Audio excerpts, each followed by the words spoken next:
सुनो जी, आप मुझे माफ़ कर दो क्योंकि मैंने सोचा था कि मुझे जो पैसे मिलेंगे उन पैसों से मैं आपकी दवाई ले आऊँगी, लेकिन इस बार तो मजदूरी के आधे ही पैसे मिले हैं और आधे पैसों में तो हफ्ते भर खाना भी भारी हो जाएगा। सुनीता, तुम मेरी चिंता मत करो, बल्कि हमारे बेटे के भविष्य की चिंता करो। मेरा क्या है, मैं तो जैसे तैसे दर्द सह लूँगा। इसलिए दवाई ज़रूरी नहीं है, परिवार ज़रूरी है। देखिए, मेरे लिए तो परिवार के साथ साथ आप भी ज़रूरी हैं।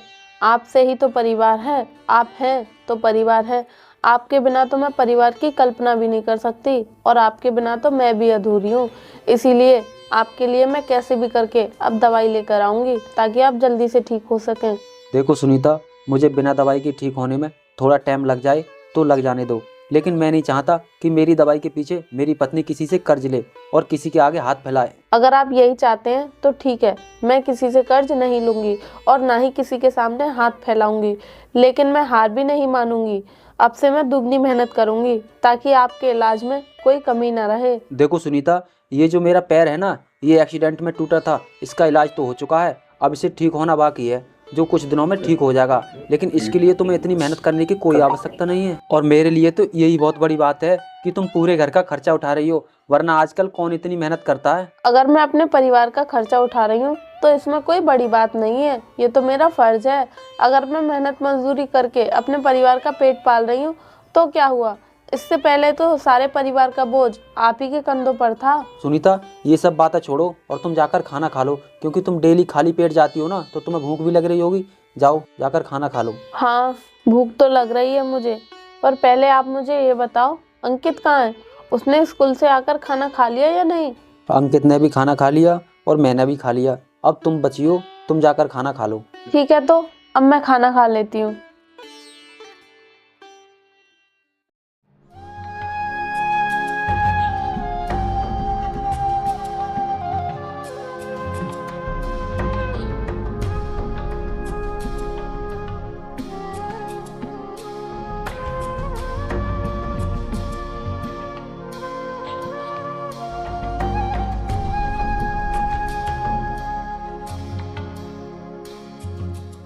अरे सुनीता, तुम यहाँ पर क्यों बैठी हो?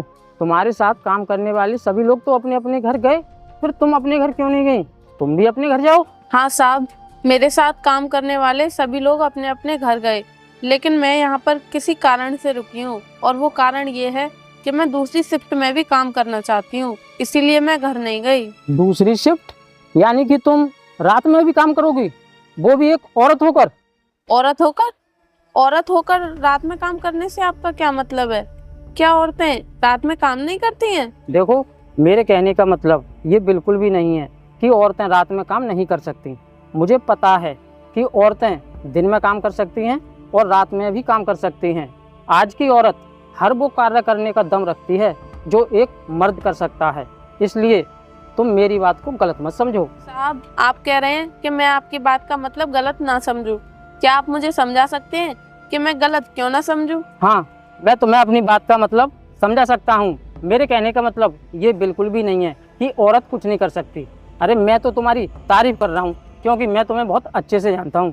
तुम्हारी हिम्मत और हौसले को मैं दाव देता हूँ, और तुम जिस तरह से अपने परिवार की जिम्मेदारी उठा रही हो ना, उस तरह से एक मर्द भी नहीं उठा सकता। इसीलिए मेरी बातों को तुम गलत मत समझो। साहब, इसके लिए मैं माफ़ी चाहती हूँ, क्योंकि इस दुनिया में ज़्यादातर लोग औरतों के बारे में घटिया सोच रखने वाले ही मिलते हैं, इसीलिए मैं आपकी बात को गलत समझ बैठी। इसलिए आप मुझे माफ़ कर दीजिए। अरे नहीं, तुम माफ़ी मत मांगो, इसमें तुम्हारी कोई कमी नहीं है। कमी तो उन लोगों की है जो औरतों के बारे में छोटी और घटिया सोच रखते हैं। इसमें तुम्हारी कोई कमी नहीं है, इसलिए तुम्हें मुझसे माफ़ी मांगने की कोई ज़रूरत नहीं है। आपने मेरी बात का बुरा नहीं माना, मेरे लिए इतना ही बहुत है साहब।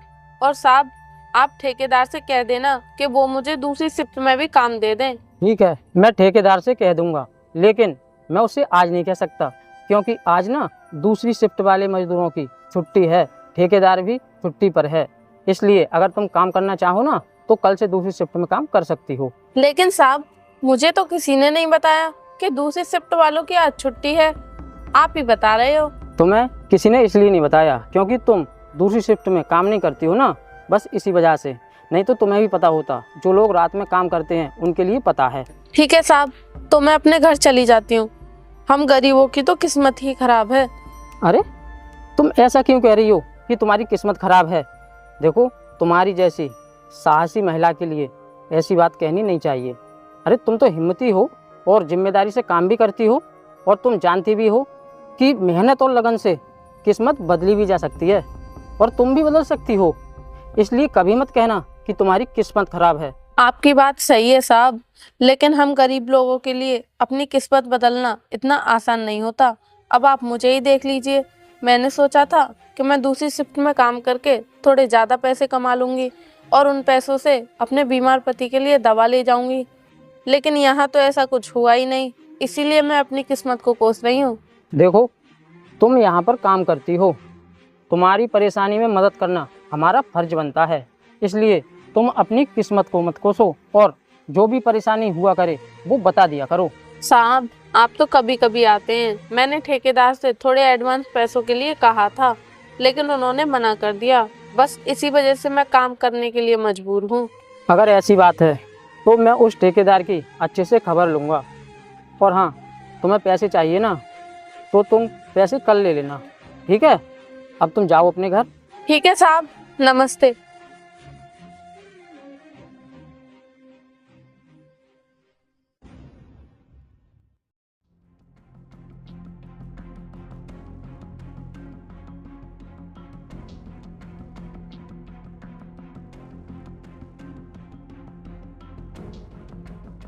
भाई, तुमने बताया नहीं कि हम कहाँ जा रहे हैं।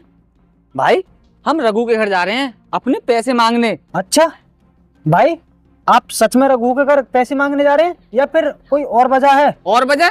और वजह क्या होगी? जब हमारे उस पे पैसे हैं तो हम पैसे ही मांगने जा रहे हैं उसके घर। लेकिन मुझे तो भाई ऐसा लग रहा है आप रघु के घर पैसे मांगने नहीं बल्कि उसकी पत्नी के चक्कर में उसके घर जा रहे हो। क्यों? तुझे ऐसा क्यों लग रहा है कि मैं रघु के घर पैसे मांगने नहीं उसकी पत्नी के चक्कर में जा रहा हूँ? तू ऐसी बकवास क्यों कर रहा है? भाई, मैं बकवास नहीं कर रहा हूँ, बल्कि अच्छे से जानता हूँ कि आपने ही रघु का एक्सीडेंट कराया था और आपने ही उसके इलाज के लिए पैसे दिए थे। क्यों दिए थे? क्योंकि आप उसकी पत्नी को अपने जाल में फंसाना चाहते हो, यही है ना? अगर तुझे ये बात पता है तो सुन, ये बात तू अपने अंदर ही रखना। अगर किसी दूसरे को भनक भी पड़ी तो तू अपनी मौत का स्वयं जिम्मेदार होगा। अरे भाई, ये आप कैसी बात कर रहे हो?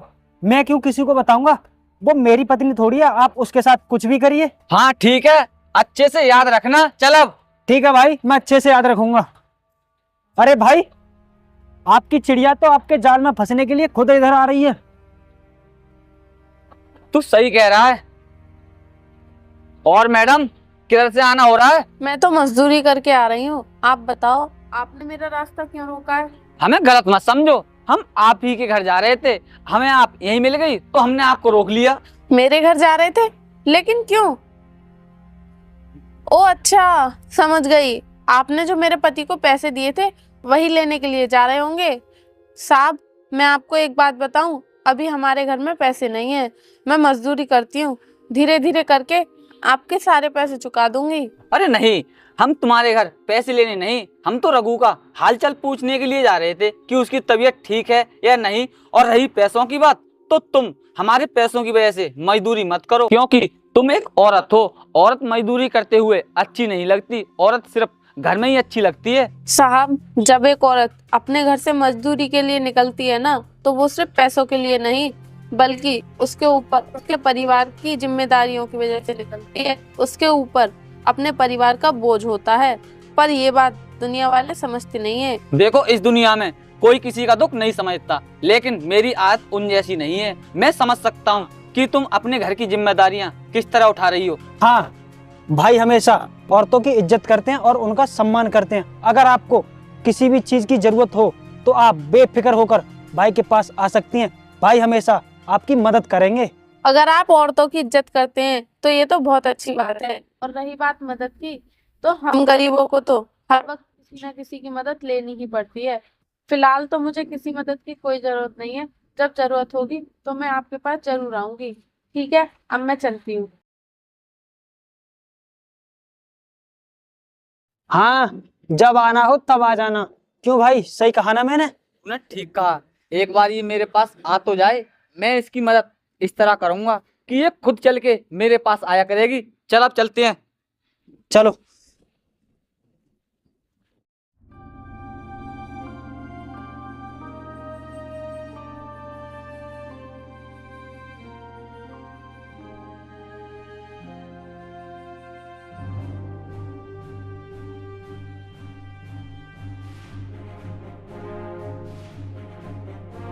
अरे अंकित बेटे, आ गया तू?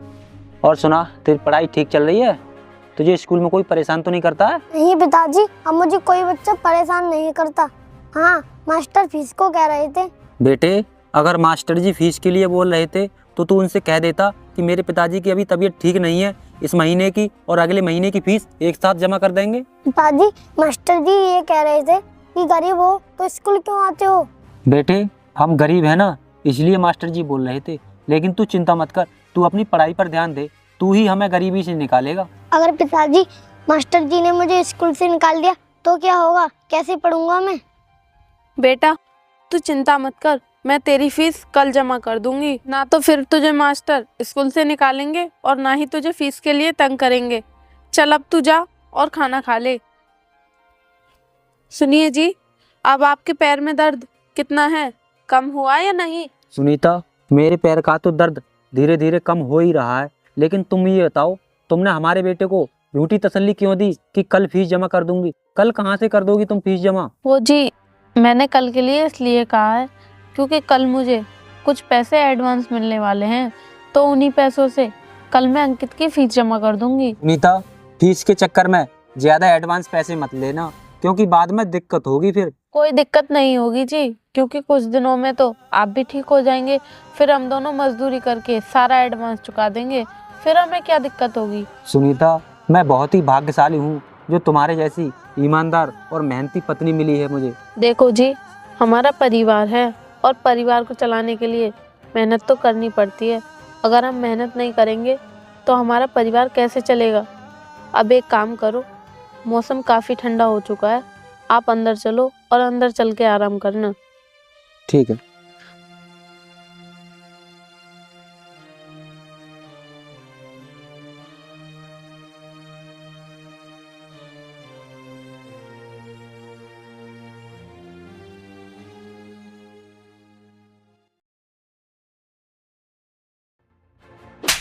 कमीने, नीच, मुझे नहीं पता था कि तुम लोग ऐसे निकलोगे। माना कि तुम्हारे हम लोगों पर पैसे हैं, लेकिन उसका मतलब ये तो नहीं कि तुम उन पैसों के बदले में मेरी इज्जत के साथ खिलवाड़ करोगे। तू अपने पैसे मेरे घर इस महीने की लास्ट तारीख को आकर के ले जाना, समझा?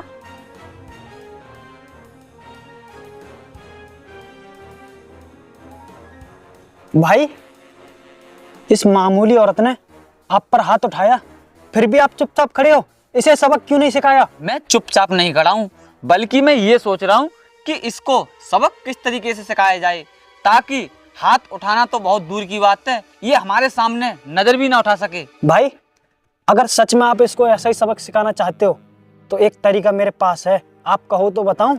अबे मैं कहूँगा तभी बताएगा क्या? बताना, तेरे पास क्या तरीका है? भाई, इसको सबक सिखाने के लिए और इसकी अकड़ ढीली करने के लिए सिर्फ एक ही तरीका है, और वो तरीका है इसका पति। हम इसके पति को इसकी आंखों के सामने मारेंगे, तब ये अपने पति की जिंदगी की भीख मांगेगी हमारे पैरों में गिरकर। तरीका तो तेरा बहुत अच्छा है, लेकिन ऐसा करने के लिए हमें प्लान बनाना होगा और एक दिन चुनना होगा। भाई, इसमें दिन चुनने की जरूरत क्या है? वो दिन देकर तो गई है। हम इस महीने की लास्ट तारीख को चलेंगे और उसके घर जाकर अपने पैसे मांगेंगे, क्योंकि वो हमारे पैसे तो दे नहीं पाएगी, तो हम जाकर उसके पति को मारेंगे, और जब वो अपने पति की हालत देखेगी तो उसकी सारी अकड़ ढीली हो जाएगी। तब उसे पता चलेगा कि उसकी औकात क्या है और हमारी औकात क्या है। हाँ, तू बिल्कुल सही कह रहा है, हम ऐसा ही करेंगे। इस बार रघु के दोनों पैर तोड़ देंगे, वो भी उसकी आंखों के सामने, फिर देखते हैं वो हमारा क्या करेगी, समझा? चल अब। हाँ भाई, आप बिल्कुल ठीक कह रहे हो, चलो।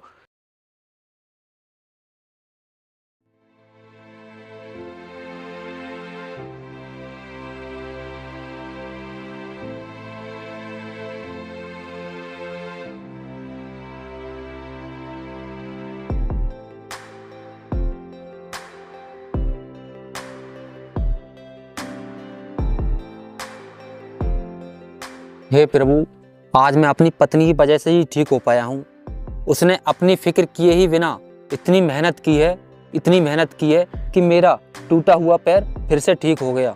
अब मैं अपनी पत्नी को मजदूरी करने नहीं जाने दूंगा। अब मैं भी एक पति होने के नाते फर्ज निभाऊंगा और मैं ही मेहनत मजदूरी करूंगा।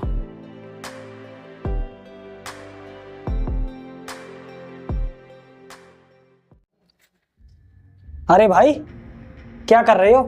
क्या भूल गए आज महीने की लास्ट तारीख है? मैं कुछ नहीं भूला हूँ, मुझे सब कुछ याद है कि आज इस महीने की लास्ट तारीख है और हमें आज रघु के घर जाना है। तो फिर देर किस बात की है, चलो ना। चल ठीक है, लेकिन एक बात अच्छे से याद रखना, उसने जो मुझे थप्पड़ मारा था उसका आज बदला लेकर रहना है, समझा? चल अब चलो चलते।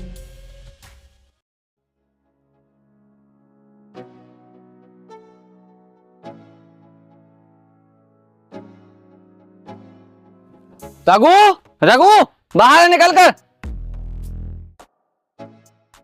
अरे जीतू भाई, आप नमस्ते, आइए बैठिए। और कैसे आना हुआ, ठीक तो हो? हम यहाँ पर बैठने के लिए नहीं आए हैं, हम यहाँ पर अपने पैसे लेने आए हैं। तेरी पत्नी ने आज की तारीख दी थी हमारा कर्ज चुकाने के लिए। अपनी पत्नी को बोला हमारे पैसे वापस करे वो। देखो, पैसे तो आपसे मैंने ही लिए थे, मेरी पत्नी ने थोड़ी नहीं लिए, तो पैसे मैं ही दूंगा। मेरी पत्नी का क्या मतलब इसमें?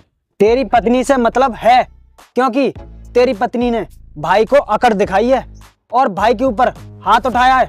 अगर वो ऐसा नहीं करती तो हम यहाँ पर नहीं आते। क्या मेरी पत्नी ने आपके ऊपर हाथ उठाया? वो ऐसा कभी नहीं कर सकती, मैं उसे अच्छे से जानता हूँ। अगर फिर भी उसने आपके ऊपर हाथ उठाया तो मैं उससे अभी पूछता हूँ, अभी बुलाता हूँ। सुनीता, सुनीता बाहर आओ। जी बताइए। ये क्या बोल रहे हैं, तुमने उनके ऊपर हाथ उठाया क्या? हाँ, उठाया था मैंने इन लोगों पर हाथ, क्योंकि ये लोग ना मेरे साथ बहुत गंदी हरकत करना चाहते थे। अगर मेरी जगह कोई और होती ना तो इन्हें चप्पल से मारती। मैंने तो इन पर सिर्फ हाथ ही उठाया था। क्या तुम लोगों की इतनी हिम्मत कि तुमने मेरी पत्नी के साथ गंदी हरकत करने की कोशिश की? मैं तुमको छोड़ूंगा नहीं। ओ, भाई को छोड़ दे चुपचाप, वरना तेरी पत्नी की खोपड़ी उड़ा दूंगा। ए, छोड़ दे मेरी पत्नी को, वरना तुझको जान से मार दूंगा मैं। अबे तू हमें मारेगा? भाई, इसने आप पर हाथ उठाया था ना, मारो इसे। अगर इसने जरा भी आनाकानी की तो मैं इसकी पत्नी की खोपड़ी उड़ा दूंगा। और तूने मुझे मारा, अब देख मैं तेरे साथ क्या करता हूँ।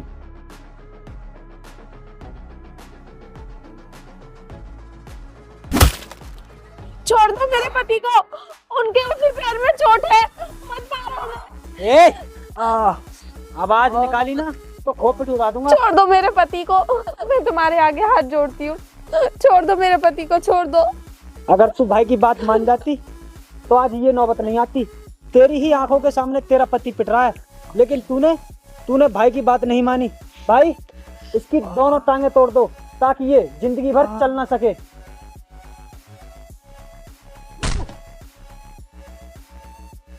अबे छोड़ दे मेरे पति को, वरना मैं इसको उड़ा दूंगी। अब खड़े खड़े देख क्या रहे हो, निकलो यहाँ से। ए, ये कोई खिलौना नहीं है, ये पिस्तौल है। अगर ये यहाँ चल गई तो मौत भी हो सकती है, इसीलिए, वरना अंजाम बहुत बुरा होगा। फिलहाल तो अंजाम की परवाह अब तुम करो, क्योंकि पिस्तौल मेरे हाथ में है। चल ठीक है, हम जा रहे हैं, लेकिन ये पिस्तौल तो हमें दे दे। अच्छा, ये पिस्तौल मैं तुम्हें दे दूं ताकि इसके दम पर तुम फिर से हम लोगों पर अत्याचार कर सको। अब तुम लोग निकलते हो या चलाऊं गोली? और ये पिस्तौल तुम्हें नहीं मिलेगी, अब ये हमेशा मेरे पास रहेगी और ये तुम्हारे जैसे दरिंदों से हमेशा मेरे परिवार की रक्षा करेगी, समझे? चलो अब जाओ यहाँ से।